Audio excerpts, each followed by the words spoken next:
Every season is spooky season in our book.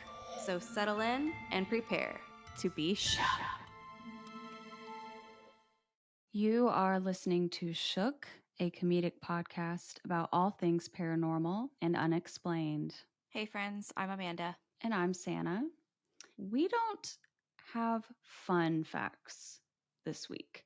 But we do have a very special episode this week. I guess if you want to call it a fun fact, we're going to try to make it through this episode without crying. As y'all know, Santa's beloved soulmate cat, Pepper, passed away on November 12th. And I asked our audience to please send in stories about their lost pets and if anybody had any inklings that their pet came back to visit them, whether it be in a dream or even if they're just reminded of their pet in some way after they've passed. And we got several responses. And so today we're going to read some of the beautiful stories that were sent in to us. And I guess, Santa, do you want to take it from here and say what you'd like to say about Pepper? Yeah,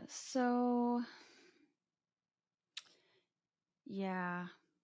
I have been really stalling on even recording this episode because I've told I've told this story a lot of times to everyone who cares about Pepper. So yeah, on November 12th, Pepper passed away. It was very sudden, and I basically had to rush him to the vet. He was in a lot of pain. It was evident to the vet that he had feline aortic thrombosis. So he got a blood clot in his aortic valve and it cut off circulation to his back legs. So he wasn't able to use his back legs and it was causing him a lot of pain also. I had to make a very quick decision on what to do and I chose to not make him have to go through that for much longer. And that was a very difficult decision because ending his pain began my pain that I've dealt with every day since. And also, fun fact, he bit me while we were in there. And yeah, he bit me on my other arm also. And I had to get a tetanus shot. Amanda took me to get a tetanus shot. So I'm okay. But yeah, that was like the hardest thing I've ever experienced. And it feels like I'm in like an alternate dimension or something, like, or an alternate timeline. And every day when I come home from work is when it really hits me. I think part of why it sucks so much is because I live by myself and it was just like always me and Pepper. And so it really is like a part of me is gone. Um, but there is a really cool story that happened in the periphery of this. So the day Pepper passed away, Amanda immediately got in the car and drove up to Nashville, which is just the greatest thing ever. I'm so grateful that you did that. Like, because I was literally I was unwell. I was probably as unhinged as I've ever been. I did not know how to proceed. So she followed me home to my house and the whole way home I was in my unhinged state praying. I was praying to Pepper. I was like, "Pepper, please come back to me." And I just said it over and over and over and just like relentlessly begging for my cat to come back from the universe, basically. And when we got to my house, it was really, really difficult for me to get out of the car because I really, really didn't want to go into the house and have him not be in there. I, of course, eventually got out of the car and we were walking up the pathway to my door. And under the orange spotlight of my porch light, there's this tabby cat rolling around and like wagging his tail and being so cute and asking for our attention and love. And it was just the sweetest thing, and honestly just so insane. Like, just how, I don't know. It's crazy that it happened right then. The timing of it could not have been more perfect. That cat brought me like immediate comfort and a little bit of distraction from having to enter my home without Pepper being in there. I didn't have to enter my home without a cat being there. I entered my home with there was a cat there. So it wasn't empty. And we let the cat come in and roam around a little bit, and he jumped up on the couch and nuzzled everything. And yeah, we played with him for a little bit, and then we put him back outside because this cat at that point was for the streets. And so I wasn't ready. I also wasn't ready to just like, let's take in another cat right this second. But it was really, really sweet and synchronous that that happened. And I will always believe that that was something from Pepper. It was some kind of messaging from Pepper, or Pepper sent Sage to me somehow telepathically. I don't know. All I know is that was something unexplained. Absolutely. And yeah, spiritually unexplained, but amazing. And I've been seeing this cat every other day since. He'll go away for a couple of days sometimes, but like he always comes back. And it's crazy that almost every time he comes back, it's like when I'm looking for him the hardest, like when I really need to see him, because he does bring me a lot of comfort. So I fell in love with this cat, but also I wasn't sure at first if I was ever going to see him again, because he did go away for a couple of days before I saw him again. So during those 2 days when I didn't see him, I started looking on Pet Finder because I was like, I gotta get another cat because I am just like so unwell without a cat, and I'm gonna have to do something. Something's got to give. And my goal was to get another tuxedo cat. And I found this little kitten named Panda that had a black nose like Pepper, and she was really cute. And she had a sister kitten named Pepper, and they were both the cutest kittens. And so of course I applied to adopt Panda initially, and I got approved. And Panda's foster parent said, would you like two kittens, cuz Panda has a sister named Pepper? And I was like, yeah, I saw Pepper. And I ended up telling the foster parent that I wanted to have both of them because I really didn't want to split them up. And I couldn't leave that kitten named Pepper. What the hell? And and that kitten's face was just so derpy and cute. I still want those kittens. Damn it. So I kept seeing the other cat in my backyard and things like that. It was really heavy on my heart that he needed a home too. And I just could never forget him sitting on my porch that night when Amanda and I came home, when we needed him most. And I felt like adopting those two kittens and rejecting him was not right, because I felt like Pepper did send him, and not adopting him is like disregarding that, is how I felt about it. Mhm. So I have plans of adopting him. I told the foster parent of the kittens that I think that I rushed into that a little too fast trying to do an adoption process. And they were very understanding. And they said, well, you know where to find me whenever you're ready. So if I ever want to get another kitten or something, I'm texting them first. I'm not even going to go on Pet Finder. I'm just going to text them and say, what do you got? Send me some pics. Send it. Send it. So basically, I'm adopting this cat, and I decided really early on that I wanted to name him Sage. His coloring is the color of sage, and also I love sage, and also pepper, sage.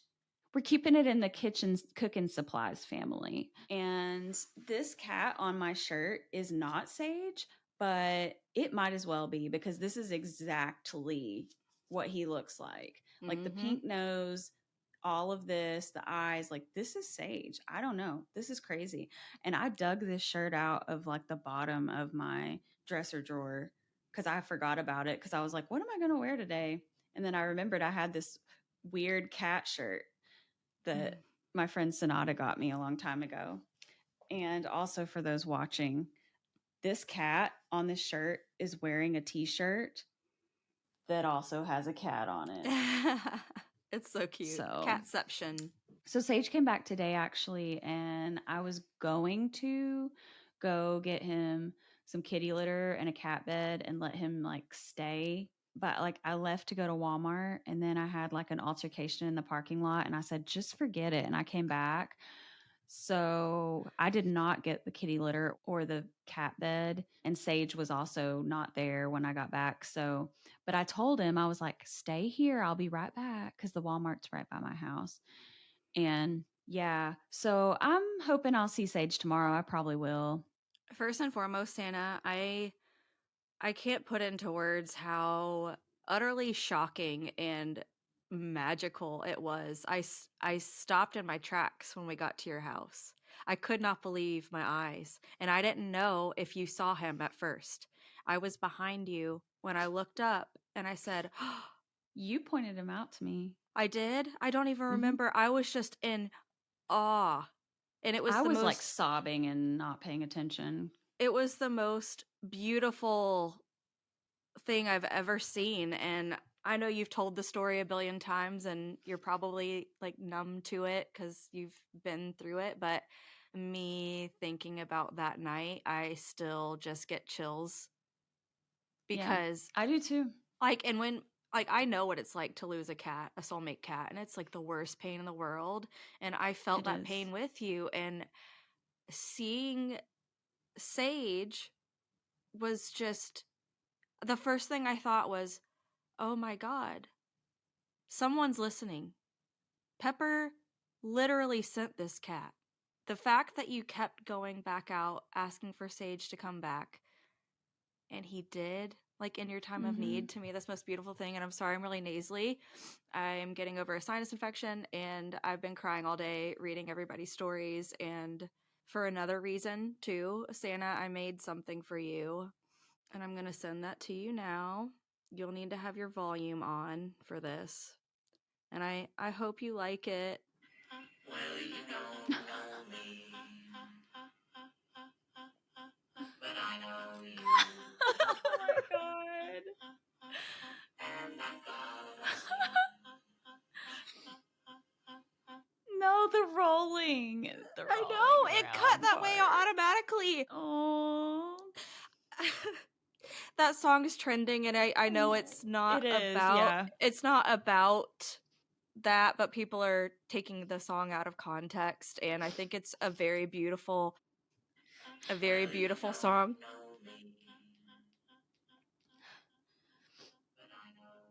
And yeah, I when I cut it together, it somehow automatically synced the rolling together. And when I saw that, I just scream cried. I was like, "Oh my god. It's so beautiful." Like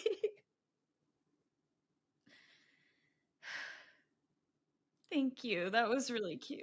I Pepper like sent it. him to you. I'm so glad you like it, Hunty. Yeah, I think Pepper or somebody did. I would like to think it was Pepper cuz he knows.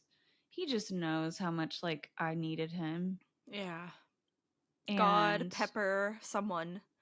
relied on him because he was just such a constant in my life. Like there was a time when he used to just like sit in the window and I would come home from work and he would be sitting in the window and it was the cutest thing ever to just see him sitting there. When he would see my car drive up, he would jump down to go stand by the door because he's like, "Oh, mom's home." it was just like a routine thing. But of course, when he started declining, he did stop doing that. Yeah. But yeah, I do really miss him. I Um, know, baby. Sannah, you've really held it together. I'm surprised, but also not, because I know what it's like to grieve the loss of a pet. You're numb for a while. It doesn't feel fucking real at all. It's like, what world am I yeah, in? it really does feel like an alternate dimension that I never wanted to be in and would like to not be in. But I think it's just because it's so many days that have passed, because the first week I just was like incapable of functioning properly. I couldn't make food. So when all this went down, I was in the middle of cooking breakfast and I had this one Beyond sausage patty cooking on the stove. It was like sizzling to the gods while all of this was happening, and I was trying to wrangle Pepper and get him in the carrier and stuff. And I suddenly remembered to go turn the stove off at least before I left the house.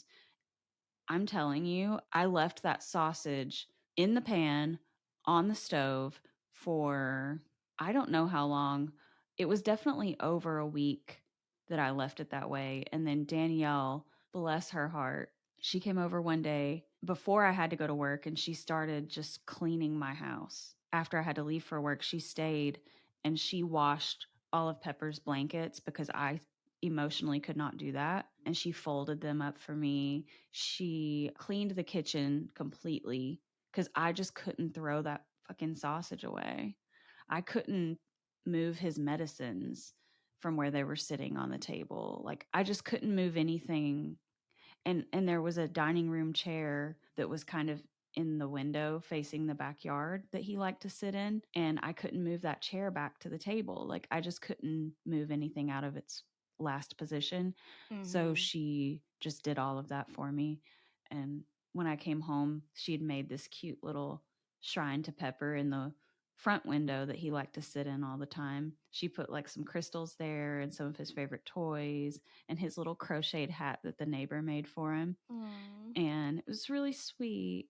So yeah, shout out Danielle. That was such a nice thing to It do. really was. That was so kind of Danielle. That was a big reason actually for me being able to like do anything, cuz Yeah. I just couldn't go in there and cook or anything Yeah. while it was in that state. This is bestie behavior. Shout Mhm. out Danielle. Like, It really. is. Yeah, she's the goat for that. And Amanda is also the goat for Mm. getting in the car on a moment's notice and driving up here. I promised you I I would know. when he was sick the first time. Well, not the first time, but the most recent time leading up to. Yeah, so FIV is the condition that Pepper had. So he was immunocompromised. You told me you never knew exactly how old he was either, because you got him Right. in 2012, 2013 It was either as an adult. 2012 or 2013, and I don't remember what year it was because I'm old enough now that I'm starting to forget dates. Yeah, it'd be like that. I had Pepper for over 10 years. He did live a very privileged life, that is for sure. She spoiled him. He ran the show. And I have this portrait back here. If you're watching the YouTube cut, which you should, in addition to listening to the audio version, you can see this beautiful portrait of my baby that is hmm in the stew now forever. That being said, this episode is in honor of Pepper, and we said that we would cover some listener submitted stories about your fallen pets. And so I guess we can jump right into that. Do you want me to go first? Yeah, if you want to. Okay, so I will kick us off with the listener submitted stories. This first one comes from our dear listener Chandler, who won that giveaway that we did I quite a love while ago. whales. I love whales. Yep. Um, Chandler, she says, sending Sannah so much love during this time. I suddenly lost my soul cat last year. I was really going through it, and my parents surprised me with a kitten. She ended up being my rock. My parents agree that this little black cat saved me. Losing her was devastating for me, and my husband was away on Navy orders when it happened. Thankfully, my mom and grandma were visiting me. I think she waited to depart this life until she knew that I was not alone, because she knew that I was going to need a lot of support. For several months after she passed, I thought I kept seeing a small black shadow dart out of the corner of my eye. She's appeared to me in a couple of dreams, too. As you already know, my husband is way more sensitive to the paranormal than I am. He shared with me recently that he sometimes sees a little black shadow darting around the house when he gets up for work around 3 or 4 a.m. He thinks that it's my Bella, hanging around just to mess with him like she used to. I also think that I see a black shadow in the hollow of her favorite cat tree sometimes. I think she still hangs out there because that was one of her favorite spots, and my other cat, who didn't like her very much, avoids that very spot. Aw. I bet Yeah, the other cat's doing it out of respect too. that's what I would Like, that's think. Bella's spot. Yeah. Like even when we came into the house and we let Sage in, the first thing you said was we have to respect Pepper, and I thought that was really sweet. It Mhm. was it was kind of cold that night, but it wasn't super cold yet. Now it is, but like you wanted to make space for Pepper. And Chandler, in the case of your black cat who passed, I'm so sorry for your loss. As a black cat mama, I totally understand the attachment. I don't know what it is about black cats, but to me they're magic, and they're the sweetest cats. Like they're just They amazing, and are.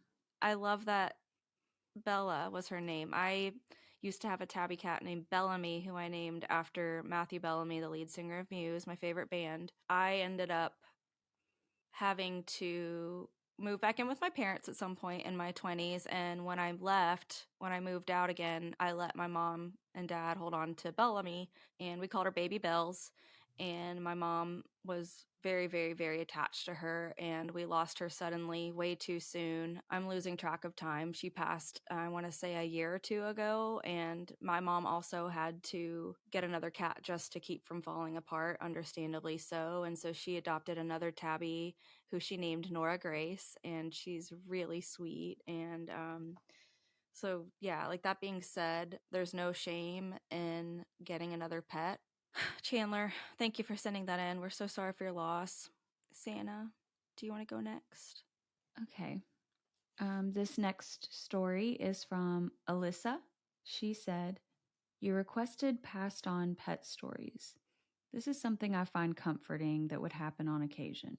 When I was younger, I had a Balinese named Smokey. He was my naptime buddy and would always sleep with me. He would comfort me when I was sad. Sadly, the year I moved out of my childhood home, he passed away. Sometimes, when I would sleep on my stomach, he would lay on the back of my legs, curled up in a cinnamon roll. Every so often, in the last 15 or so years, I would wake up just a little bit and feel like my cat was laying on the back of my legs. My mind wouldn't process he was gone. I would just know that's Smokey laying on me, which would send me into a comfortable sleep. In more recent years, I have a new kitty, Roscoe Domestic Shorthair. So I don't know if I can fully trust when I feel Smokey lay on me. I was also semi conscious and didn't wake up fully in these instances. But nevertheless, I thought I would share. I hope that Santa has the time they need to grieve. Thank you so much, Alyssa. I definitely had a similar experience to what you experienced with Smokey laying on your legs. So Pepper would always lay at the end of my bed for the most part. Like he laid with me a lot of the time, but usually when I would wake up in the mornings, he was at the end of the bed. And sometimes he would be kind of weighing down my foot or something. So I could feel the weight of his body on my foot. It was like last week that I woke up. I don't remember if it was in the middle of the night or something. I felt the weight on my foot at the end of the bed. And then I literally audibly heard the sound of Pepper jumping down from the bed. It's a very distinct sound. It's a very like plop. Well, that didn't even do it justice because Pepper was a big cat. And so when he would jump down from the bed, it had a very distinct sound of his feet hitting the floor and all that weight. And I heard that and it like woke me up and I was like, the fuck? Mm, And that was it.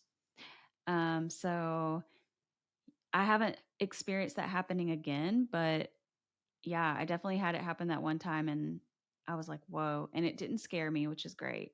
I hope that Smokey continues to come see you in that way. And I hope Pepper comes back too. yeah. One thing that bothers me is that when I was 12, I think, I got my soulmate cat, Bailey. She was a beautiful, fluffy calico, and she had a brother named Pikachu. They were litter mates.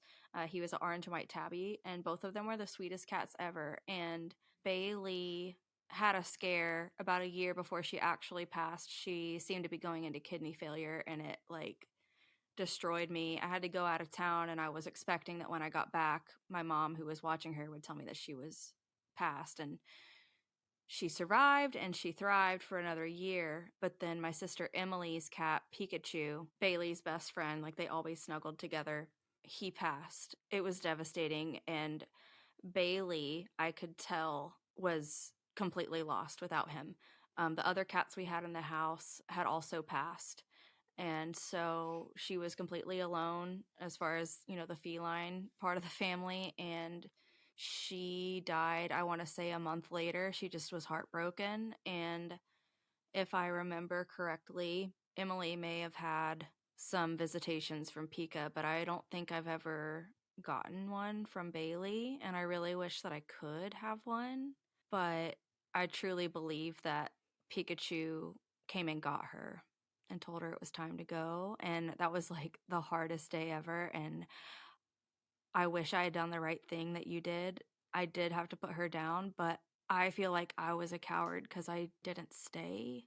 And I regret it to this day. But I did just want to say real quick that although she hasn't come to me in a dream, I think Bailey is in my house.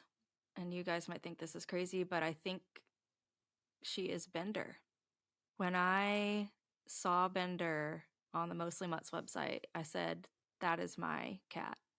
And there's so many characteristics they share. They're both fluffy. Of course, Bender doesn't have a tail because he's Manx, but they have the same sweet, gentle purr. Their meow is identical. They have very similar face shapes and eye shapes.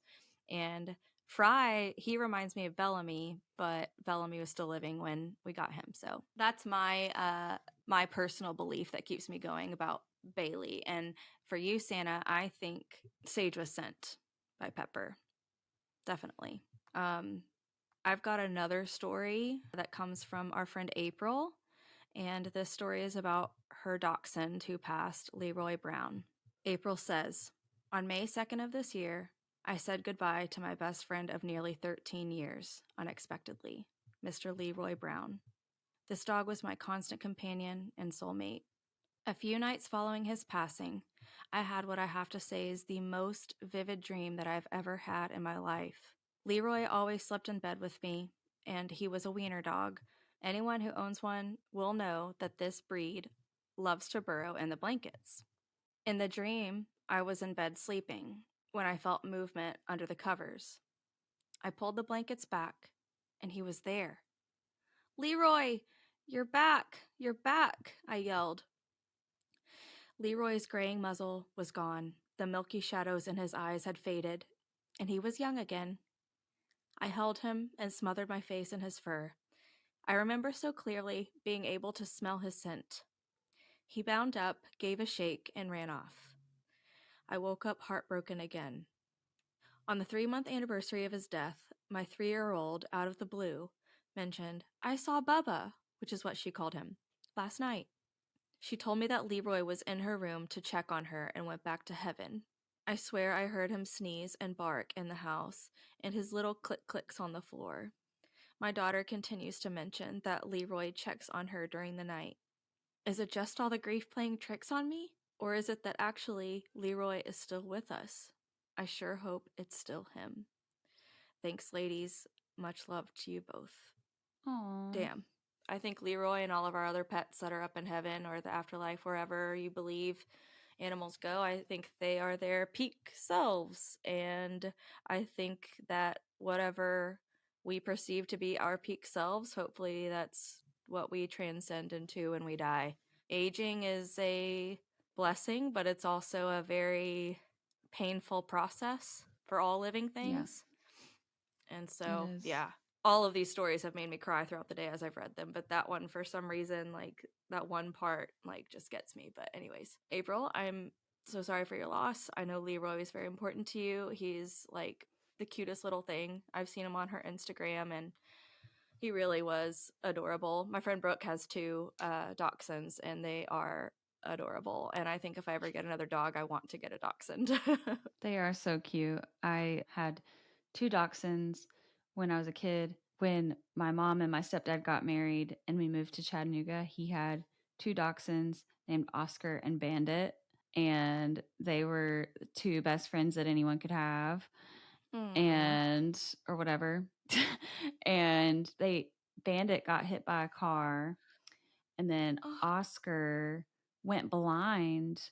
Like he just became blind, and then one day he also got attacked in the neighborhood one time by this big dog, and we had to like rush him to Oh. the hospital. It was crazy. But yeah, they're both no longer with us, but they were very cute. Oscar Mm. and Bandit. Were they standards or minis? They were normal dachshund. Normal.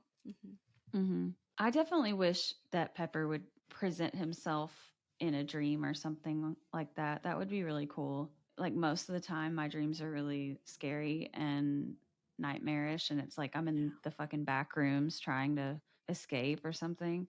Yeah. And it would be nice to have like a good dream with Pepper, featuring Pepper. He's gonna come to you, I promise. He will. Yeah, I guess he will eventually. He sent you sage to keep you comfort in the He meantime. did, and I'm grateful for that. I'll take what I can get. um, I think you might have one more. Context for this one: Alicia is with Twisted and Uncorked, and the story is not connected to what she sent me afterwards. But after she sent me her story, her pet bunny rabbit passed away, Oh so my she's God. going through it too right now. So Alicia said, Nasland, aka my snazzy Nazzy, was such a sweet soul. He was loyal, would never hurt a fly, and he taught me how to care for something of my own with me and my brother. He was also a little stupid in the best way, like would be scratching his own head and then think it was another dog's foot and briefly attack before realizing it was his own. He loved to cuddle and was always my little spoon when my parents left for work in the morning, and we had that little time before I had to go to school. I always had my door closed at night because I was scared of everything, and he would make these ridiculous little whimpers at the door. It would evolve into so many different tones until I would wake up and let him in. When he was 16, we had to put him down after a good long fight with old age, and he wasn't eating anymore, and he was clearly in so much pain. I'm so thankful that my dad brought him by, as I didn't live at home anymore at this time, so I could say goodbye to him. It was the hardest goodbye of my life, and I fed him ice cream and Teddy Grahams. They were his favorite. He was bold enough to sneak across the couch and try and take them out of my hands at times. After he passed, I felt like a part of me died. He developed a skin condition that made his hair thinner and almost wiry, so my mom had a myriad of sweaters and shirts for him to keep him warm. She gave us our favorites to keep. Mine was his that said security because he was a toy poodle, so it was extra hilarious. I slept sobbing into it for weeks. One morning I was laying there, not wanting to wash it, but knowing I should, and I could hear his ridiculous little whimpers, and I felt like he was there asking to crawl in bed with me. A couple of years before he passed, when I moved out, my parents got another puppy, and he just loved her, even though she bullied him. And I think after he passed, she absorbed some of his little quirks. For example, he used to dig in his bed with his face and spin at least 3 times. She never did that until about a week after he was gone. I saw her do it in her bed when I was over for a visit. My mom laughed and said she had a little bit of Nazi ghost in her. Weirdly enough, when my parents got another dog a ways after him, she has the exact same bark he does. So I think they met before she was born and came into our lives. Sorry for blowing up your messages. Damn character limit. So I hope that Sannah one day has an experience like that and it brings her comfort in some way. Whether her next familiar has a little pepper ghost in them or they get to meet in passing and know exactly what she needs, I hope it brings comfort. Thank you so much, Alicia. That is very much what happened with Sage. I feel like Sage is definitely much like the dog that Naslin sent to your family. And I just am always telling myself that. And that brings me comfort for sure. Yeah.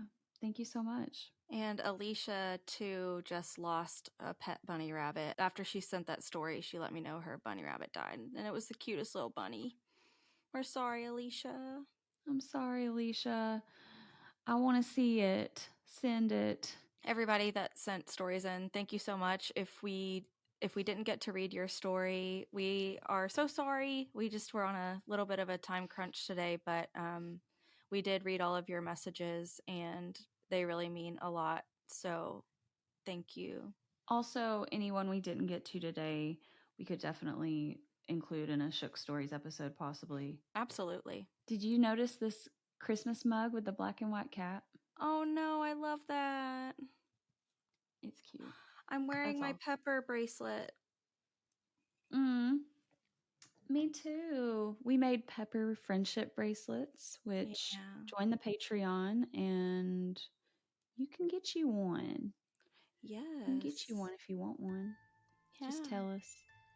Yeah. I'll make you one. Tell us and we'll send it. I'll send it. Thank you so much for tuning into Shook.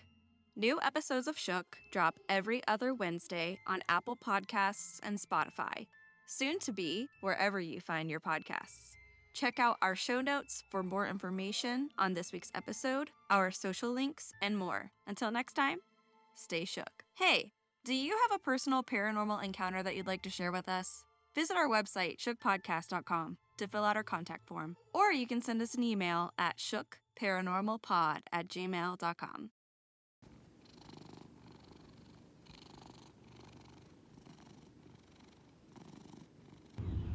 Come see Mommy.